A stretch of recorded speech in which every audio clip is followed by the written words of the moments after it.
কাছে যা কিছু আছে সবকিছুই আমার। ভেবে দেখো তো আসলে তুমি কেন আসলে আমি ধরাধরের কাছে এসে আমাদের কর্মটা কি আমি কি করার জন্য আসলাম?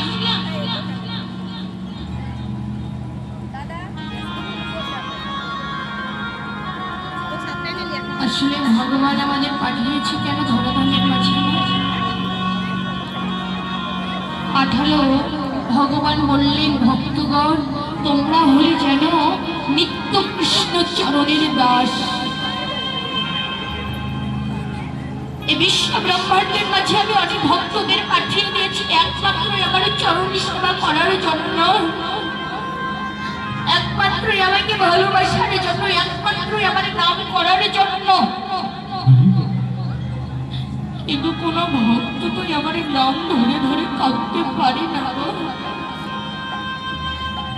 কোন ভক্তই আমার চরণে সেবা করতে পারি না। সংসারে কামনা বাসনার মধ্যে পড়ে রই, আমাকে ভুলে বসে রই। ভগবানে বললেন, আমি ভক্তের মাঝে ভালোবাসার চির কাঙ্গালিনী চির ভিখারিনী। যে ভক্ত যেভাবে আমায় ভালোবাসে করে থাকে, আর শাস্ত্রে বলি প্রথমে প্রভু ভক্তি মান প্রথমে ভজমি অহং মম ভক্ত ভক্ত মনুষ্য ভক্ত। হে পার্থ, হে সখা, যেন এই অর্জুন এই বিশ্ব ব্রহ্মাণ্ডের মধ্যে যে ভক্ত যেভাবে আমার ভালোবাসে, যে ভক্ত যেভাবে আমার ডাকে, যে ভক্ত যেভাবে নয়নের জলে ছেড়ে দিয়ে আমার আত্মনাদ করে হয় গৌর তোমার হলাম বলে, আমাকে একটু নিজ মনে কৃপা করে তোমার চরণের এক পাশে আমাকে আশ্রয় দাও না গো। ভগবানের শ্রীকৃষ্ণের কি এমন অভাগ্য মা যে কিনা আমাদের মতো পাষণ্ড অত্যাচারী দুরাচারী সংসারবদ্ধ মায়াবদ্ধ জীবের মধ্যে এসে নাম প্রচার করার জন্য চেষ্টা করেছে। ভগবান নিজে কেঁদে কেঁদে বলেছিলেন, ভক্তগণ তোমরা যেমন করে তোমাদের সন্তানদেরকে একটু ভালোবাসো, আমাকে যদি পারো একটু ওইরকম করে ভালোবাসো না গো। আমি তোমাদের কাছে কিছুই চাই না, চাই শুধু একমাত্র তোমাদের ভক্তি, চাই শুধু একমাত্র তোমাদের ভালোবাসায় চিরকালীন হয়ে থাকবে।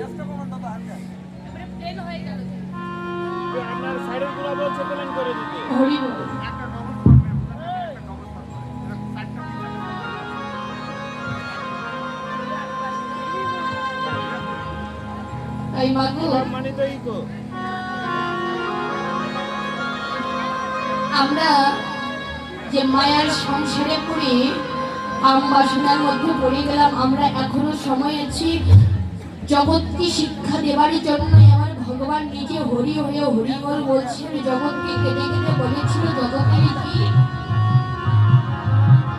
তোমরা যদি পারো একমাত্র আমার মতো করে কৃষ্ণ নামটি করো,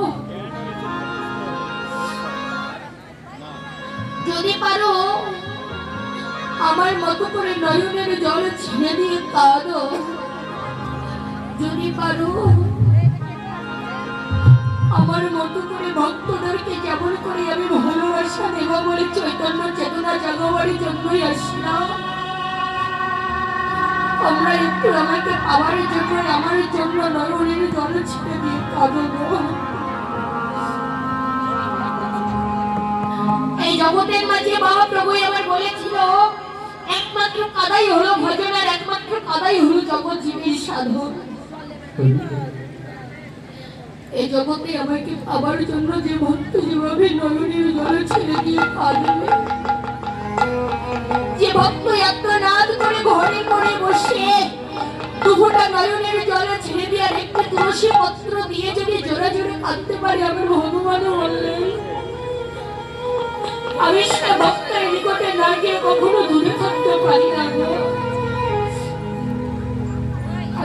ভক্তের নিকটে ওই ভক্তকে আমার চিন্তা করতে হয় না, যে করে আমার চিন্তা আমি করি তার চিন্তা। কোন ভক্ত যদি আমাকে পাওয়ার জন্য এক পদ বাহির করে দেয়, আমি ওই ভক্তকে পাওয়ার জন্য আরো 2টি পদ বাহির করে দেই। জগতে ভক্তই আমার সব কিছু, ভক্তই আমার মাতা পিতা, ভক্তই আমার গুরু, জগতে ভক্তই আমার নাম রেখেছে বাঞ্ছা করে। ভক্তের হাতের প্রেমের ডুরি, ভক্তই আমাকে যেদিক ঘোরাই আমি ভগবান সেই দিক ঘুরি। ভক্তই আমাকে দিলে আমি খাই, আর না দিলে আমি ভগবান উপবাসে।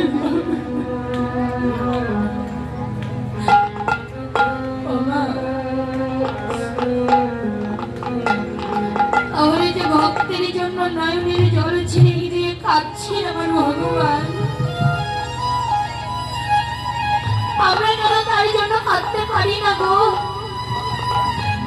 কেনই আমরা তার জন্য কাঁদতে পারছি না? এই কৃষ্ণ নামে কত পাপে পাপে উত্তর হয়ে যায়, এই কৃষ্ণ নামের গুণে কত জমিদারির জমিদারিত্ব চলে যায় একমাত্র মধুমাখা মধুর কৃষ্ণ নামের গুণে।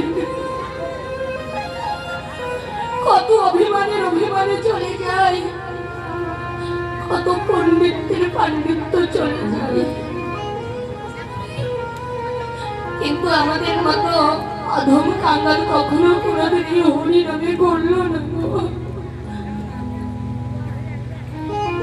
এখন যে ভক্তের কৃষ্ণ নামে নয়নের জলে ঝরে না, সেই ভক্তকে মনে করতে হবে যে তার দেহে আছে কোটি কোটি জন্মের অপরাধ। শাস্ত্রে বললেন, হরি নামে কৃষ্ণ নামে যদি না হয় তো মনুষ্যপা,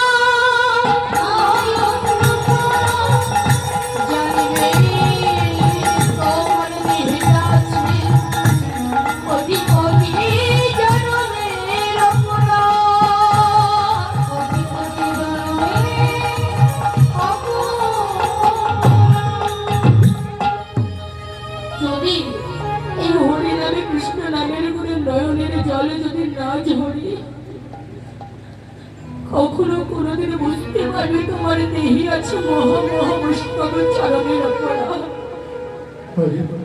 সবার তো নয়নের বরিশালে ঝরে না মা এই কৃষ্ণ নামের গুণে। যে ভক্তের মন, যে ভক্তের হৃদয় অতীব পবিত্র, যে হৃদয়ের মধ্যে এখনো পর্যন্ত আত্ম অহংকারে জন্মেনি, সেই হৃদয়ে আমার ভগবান প্রবেশ করে। এই যে মায়েরা, দেহের মধ্যে কিন্তু 5টি অহংকার আছে বাবা।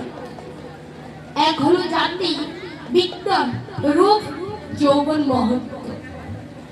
এই 5টি অহংকারে যদি কোনো ভক্ত ত্যায্য করতে পারি, এই 5টি অহংকার ভুলে গিয়ে যদি একবার ওই মায়ার বালিশ পরিত্যাগ করে ভগবানের জন্য বসে বসে নয়নের জল নিয়ে কাঁদে, আমার মহাপ্রভু বললেন, জাতির বিচার নাই করে আর সেদিন গেছে চলে, শূদ্র ভদ্র যত হয়েছে মিশ্রিত কৃষ্ণ ভজনের ফলে।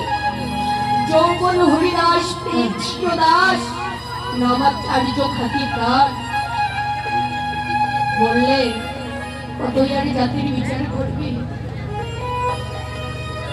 মাগো, আপনি যদি জাতির বিচার করেন যে আমি মহাজাতি, আমি বড় জাতি, এই জাতির বিচার করলে ভগবান কখনো কোনোদিন ক্ষমা করবে না গো। যদি বলেন এটা বিদ্যা নিয়ে অহংকার করছেন আপনারা, আমি ডাক্তার হয়েছি, আমি ইঞ্জিনিয়ার হয়েছি, আমি ব্যারিস্টার হয়েছি, এই বিদ্যা কতদিন থাকবে গো বাবা? আজ বিদ্যায় আছে, কালে থাকবে না।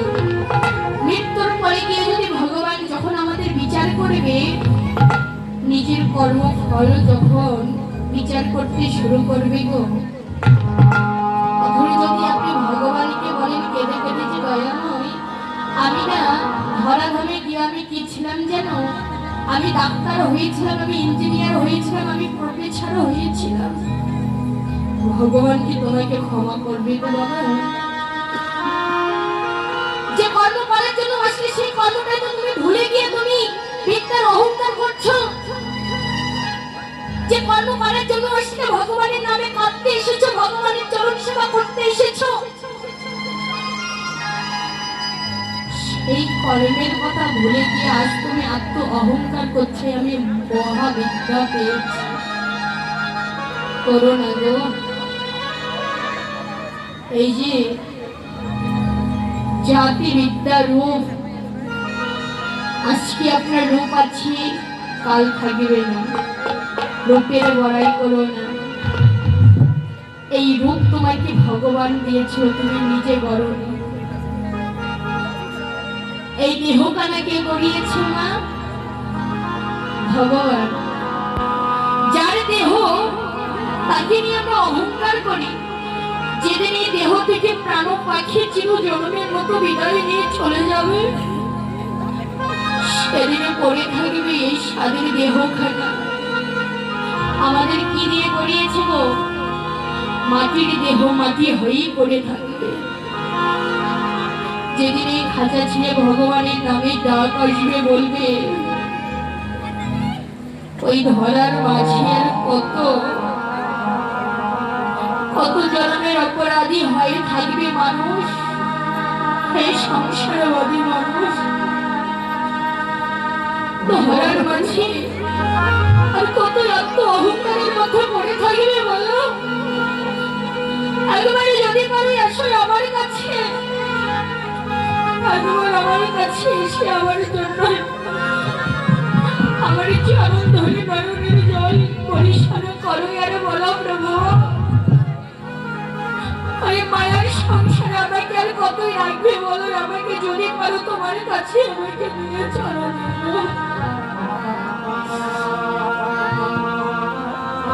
তোমার কাছে গিয়ে করবো তোমাদের চরণের সেবা। তুমি দিয়েছিলে কৃপা করে দুটি হস্ত, তোমার ওই চরণের সেবা করবার জন্য। কিন্তু তুমি যে চরণের সেবা করবার জন্য দিয়েছিলে, কিন্তু এই হস্ত দ্বারাই আমি কত নানান কাজ কর্ম করি।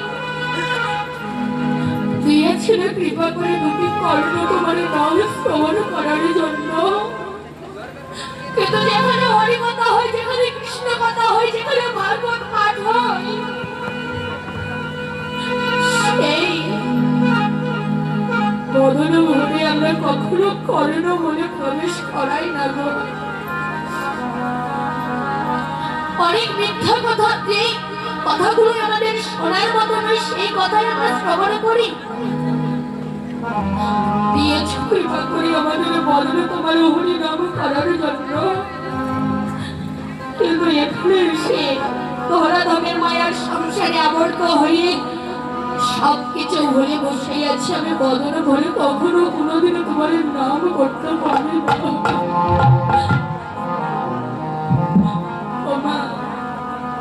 তাহলে ভগবানের কোনো কিছুর অভাব নেই, একমাত্র অভাব ভক্তের ভক্তি। রূপ নিয়ে অহংকার করো না, আমার রূপ আজকে আছে, কাল আপনার থাকবে না। এই রূপ কাকে দেখানোর জন্য গড়েছো গো? যদি তুমি মনে করো যে তোমার যখন ৮০ বছর হয়ে যাবে, তুমি যদি বলো আমাকে ২৫ বছরের রূপকে ফিরিয়ে দাও, তোমাকে কি ফিরিয়ে দেবে? কখনো দেবে না। তাই গীতার ২ নম্বর অধ্যায় ১৩ নম্বর শ্লোকে বলেছিলেন, দেহিন স্মৃতি দেহে তথা যৌবনং কমলং জরা তথা দেহান্তর প্রাপ্তি ধীরে তত্র মোচতি। বললেন তোমার এখন যে যৌবন আছে, বাল্যকালে শেষ হইতে হইতে তোমার এই যৌবন আর থাকবে না। মাগো, আমরা যে বলেছিলাম অতীব পবিত্র দেহের মাঝে আমার ভগবান বসবাস করে, যদি পারো একবার এই মায়ার বালিশ মাথায় না রেখে আত্ম অহংকারে ভুলে গিয়ে সদ্গুরুর চরণে একবার আশ্রয় গ্রহণ করো। সদ্গুরুর চরণে আশ্রয় গ্রহণ করলে হবে কি জানো? যখন আমাদের দেহটা শ্মশানের সমান ছিল, গুরু যখন কর্ণে মন্ত্র প্রদান করে তখন হয়ে যায় ফুলে বাগান। বললে কৃষ্ণ রুষ্ট হলে গুরু রাখিবারে পারি, আর গুরু রুষ্ট হলে কৃষ্ণ রাখিবারে নারী। একেবারে যদি কৃষ্ণ রুষ্ট হয়ে যায়, গুরু কিন্তু তাকে রক্ষা করতে পারে। তাই কোন ভক্তের নয়নের জল ছেড়ে দিয়ে একবারে যদি বলতে পারে মায়ার আসনে বসে না, যদি একটি মন্দির ঘরে গিয়ে আত্মনাথ করে যদি কেঁদে কেঁদে বলে গৌর তোমারও হলাম বলে। ভগবান আমার নিজেই বলেছিল যে আমি ভক্তের ভগবান শ্রী গঙ্গালিনী ঠাকুর। যে ভক্তই আমাকে ভালোবাসার মতো ভালোবাসতে পারে, ডাকার মতো ডাকতে পারে, আমি ভগবানের তার কাছে না গিয়ে কখনো দূরে থাকতে পারি না। তাই আত্মনাদ করে কোন ভক্ত যদি ডাকার মতো ডাকতে পারে,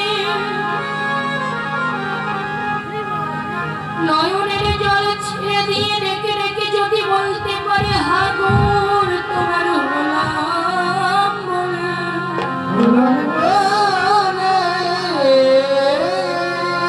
তোমার চরণের আকাশে আমায় আশ্রয় দিও প্রভু। তখন বদন বলে হা কৃষ্ণ প্রাণ কৃষ্ণ বলে কাঁদে আর বলে দয়াময়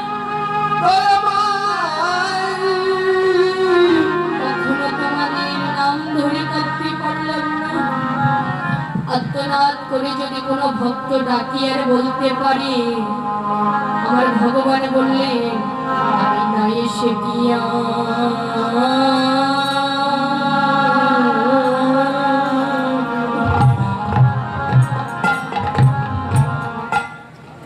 আমি ভগবানে থাকিতে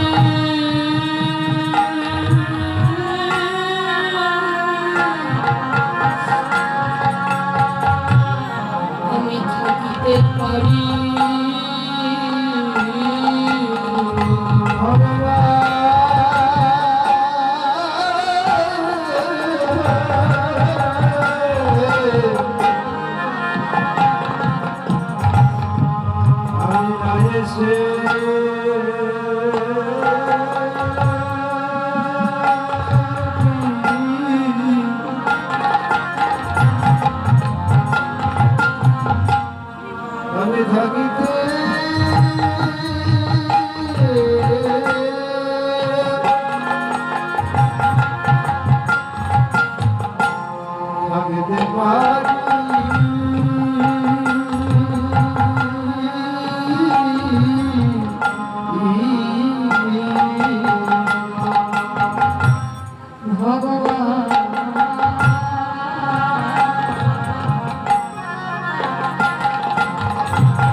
যদি কেউ ডাকার মতো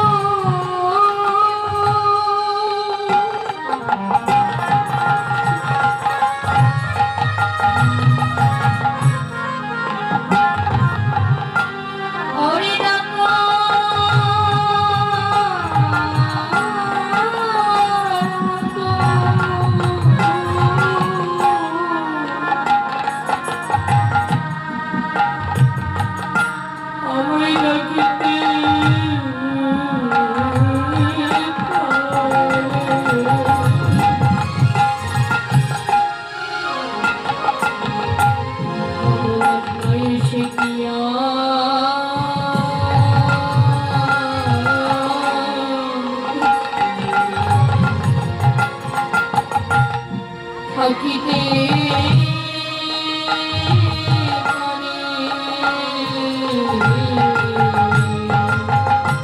যদি কেউ ডাকার তাই গৌরী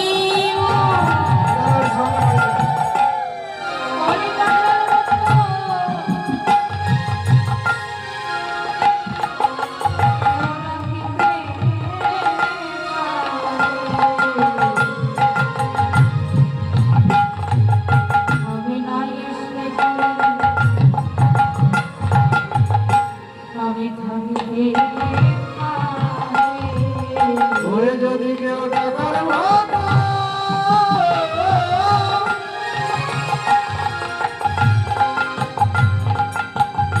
ওরে ডাকার মতো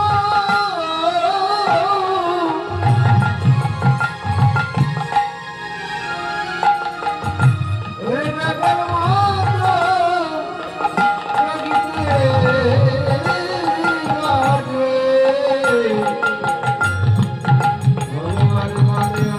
শেষে কি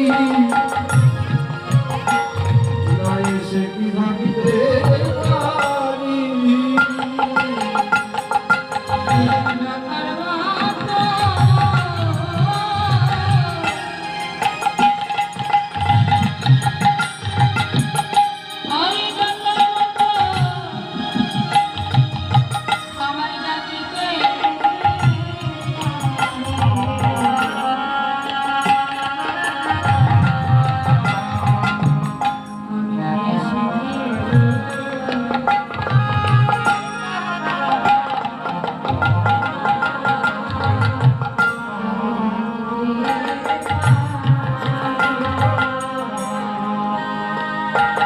যদি কেউ ডাকার মতো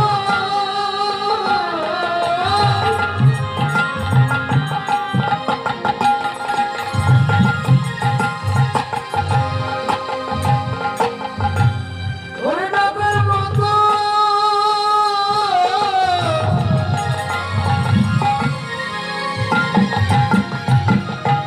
ওরে ডাকার মতো ডাকিতে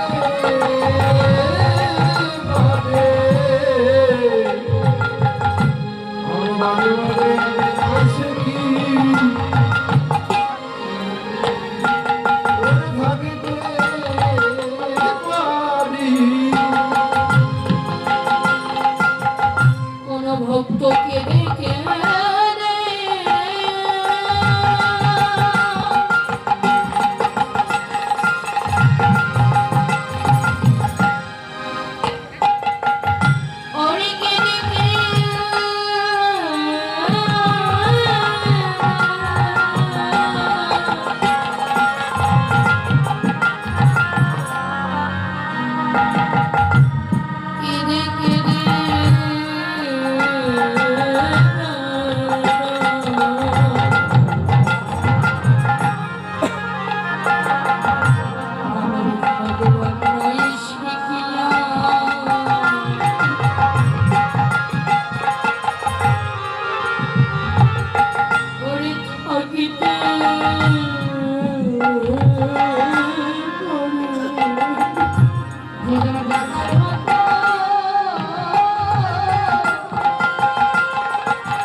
কোনো ভক্ত যদি দিনহীন কাঙ্গালের মতো পথে পথে কাঙ্গালে বেশি ধরে যদি কেঁদে কেঁদে বেড়ায়, আমি ভগবান না এসে কখনো কোনোদিন থাকতে পারি না। যে ভক্ত আমাকে ভালোবাসে তাকে আমি কাঁদাতে ভালোবাসি, যে ভক্ত আমাকে ভালোবাসে তাকে আমি আর দুঃখের অনলে পুড়িয়ে পুড়িয়ে তাকে কাঁদাতে ভালোবাসি। বাবা দেখবেন স্বর্ণকারী যেমন সোনাকে পুড়িয়ে পুড়িয়ে খাঁটি করে তোলে, তেমনি আমার ভগবানও ওই ভক্তকে দুঃখের অনলে পুড়িয়ে পুড়িয়ে খাঁটি করে তোলে। ভগবানকে ভালোবেসে কেউ কখনো কোনোদিন সুখী হতে পারেনি। সুখ পেয়ে ভগবানের কথা ভুলে যায়, আরে যদি দুঃখে থাকি কষ্টে থাকি তাহলে ভগবানকে মনে পড়ে। আমরা বিপদে না পড়লে তো ভগবানকে ডাকি না গো। আজ বিপদে পড়েছি ভগবানকে ডাকছি, দয়াময় তুমি আমাকে রক্ষা করো। তবু আজ জানো অনেক অনেক বিপদে পড়েছে দয়াময়, এখন তোমাকে পাশে পাওয়ার আমার দরকার। ভগবান আমাকে রক্ষা করো না, যখন বিপদ শেষ হয়ে যাবে। ভগবান তুমি কে গো? তোমাকে আমি তো চিনি না, তাই তো? না গো, ভেবে দেখুন বিপদ আসলে ভগবানকে ডাকবো, ভগবানকে নিজের কাছে টেনে নেব। যখন বিপদ শেষ হয়ে যাবে আর ভগবানকে চিনব না, তা কি কখনো হয়? তোরা ধামের মাঝে এসেছি, এত সুন্দর মানব কুলে জন্ম পেয়েছি, যদি কবর ভরে যদি হরিনাম না বলতে পারি না তাহলে আমাদের এসে কি লাভ হলো? আর যে ভক্ত ভগবানকে ভালোবাসতে শুরু করে তাকে আগে আমার ভগবান পরীক্ষা করে। বাবা পরীক্ষার মাধ্যমে ভক্তকে তার কাছে টেনে নেয়,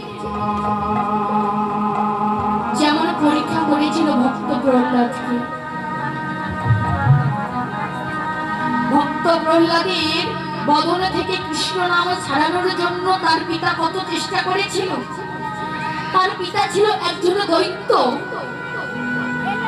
ভক্ত প্রহ্লাদের বদন থেকে কৃষ্ণ নাম ছাড়ানোর জন্য তার পিতা বলেছিল, ওরে এ কোথায় আছিস? ভক্ত প্রহ্লাদকে সমুদ্রে নিক্ষেপ করে দে। দেখবি সমুদ্রে নিক্ষেপ করে দিলে বড় হয় আর বদনে থেকে সে মধুমাখা মধুর কৃষ্ণ নামটি ছড়ে। কিন্তু আমার মহাপ্রভু তো আগে বলেছিল, মা আমার প্রকৃত যে ভক্ত হয় ওই ভক্তের পাশে আমি ভগবান নিজে দাঁড়াই। এই বলে ওই সমুদ্রের মধ্য থেকে ভক্ত প্রহ্লাদকে রক্ষা করে দিলেন।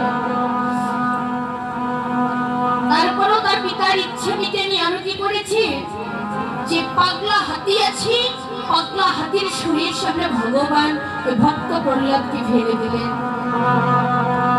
ভক্ত প্রহ্লাদকে যখন ফেলে দিলেন, ভক্তকে আছে পেয়ে ওই পাগলা হাতি তার শরীর দিয়ে মস্তকে তুলে দিলেন। এমনকি গরম তেল যে ধোয়ার উপরে টকবক করেছিল, ওই গরম তেলের মধ্যেও ভক্ত প্রহ্লাদকে নিক্ষেপ করে দিল। ওই গরম তেল ভক্তের পরশ পেয়ে গরম তেল শীতল হয়ে গেল। তারপরও তার পিতার ইচ্ছে মিটেনি। আরো কি করেছিল? যে সর্পে কারাগারে সর্পগুলো বন্দি করা ছিল, বলেছিল কে কোথায় আছে? সর্পের মধ্যে ভক্ত প্রহ্লাদকে নিক্ষেপ কর। সর্পগুলো দংশন করে ভক্ত প্রহ্লাদের বদনে থেকে আজ কৃষ্ণ নাম ছাড়েনি। তিনি কি করেছিল বাবা? ভক্ত প্রহ্লাদকে সর্পগুলো যখন দেখতে পেয়েছিল,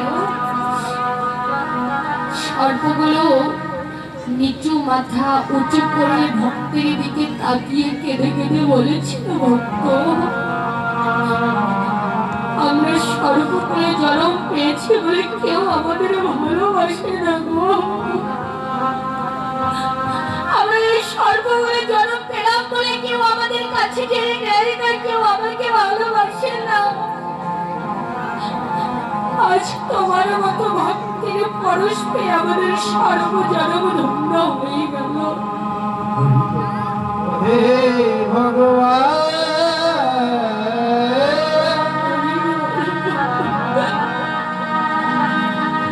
হে ভগবান,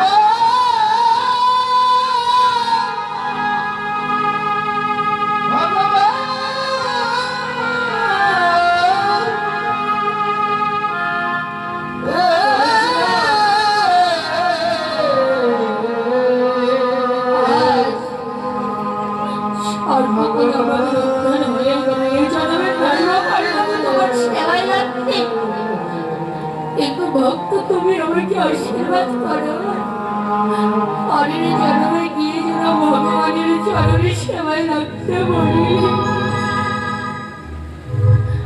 আরো কি করেছে না, ভক্ত প্রহ্লাদ যে খাবারটি খাবে, ওই ভক্ত প্রহ্লাদের খাবারের মধ্যে তার পিতা বিষ মাখিয়ে দিল।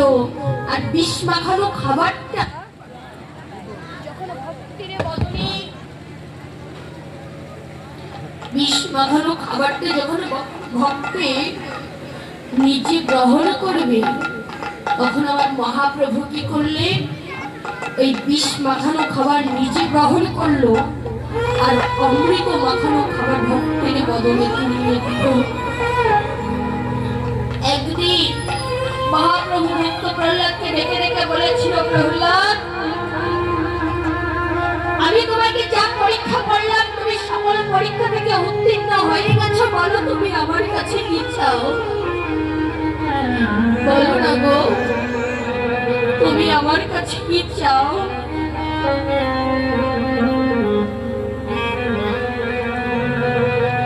তুমি আমার কাছে যে বস্তু চাইবে আমি সেই বস্তু তোমাকে দিয়ে দিব, বলো তুমি আমার কাছে কি চাও? স্বর্গ মর্ত পাতালে ত্রিভুবন তুমি যদি আমার কাছে পেতে চাও, বলো একবার, আমি তোমাকে দিয়ে দেব। স্বর্গ চাও স্বর্গ দেব, পাতাল চাও পাতালে দেব, তুমি যদি ত্রিভুবন চাও আমি তোমাকে দেব, বলো তুমি আমার কাছে কি চাও? বলছে, দয়াময়, আমি তোমার কাছে যে কিছুই চাই না গো। এ জগতে তুমি যা কিছু দিয়েছো প্রভু, সব কিছু তো তোমার দেওয়ানি আত্ম অহংকার করে পড়ে আছে। তোমার কাছে আমি কি চাইতে পারি বলো না প্রভু?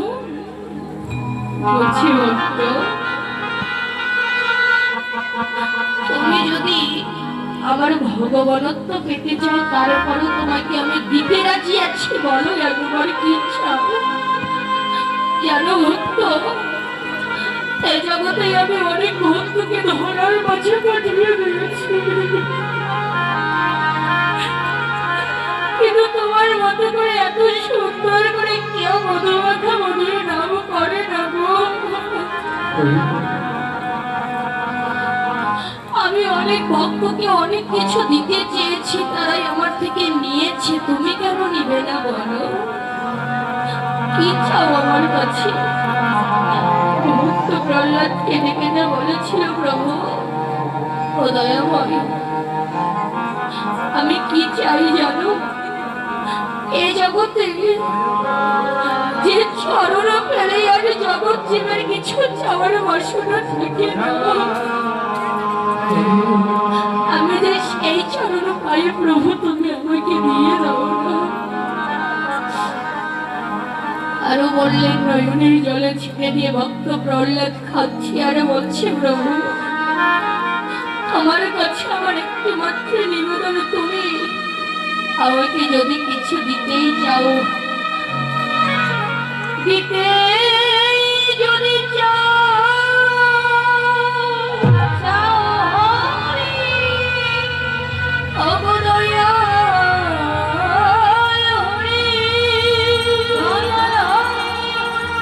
তুমি দিতে যদি চাও এই বস্তু দিয়ে দাও, তুমি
তোমার জন্য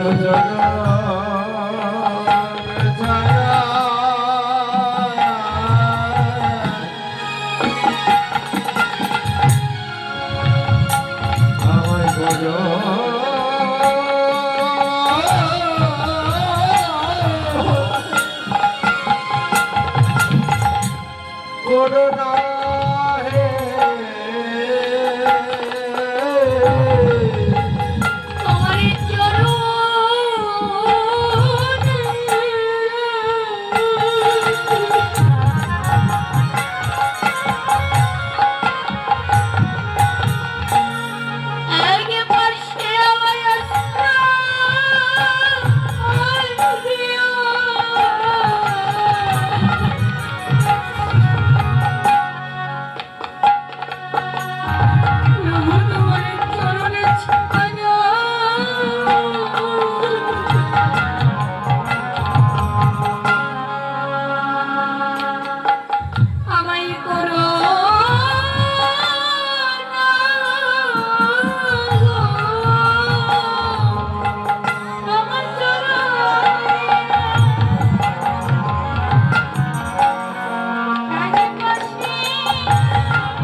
যেন তোমার চরণ ছাড়া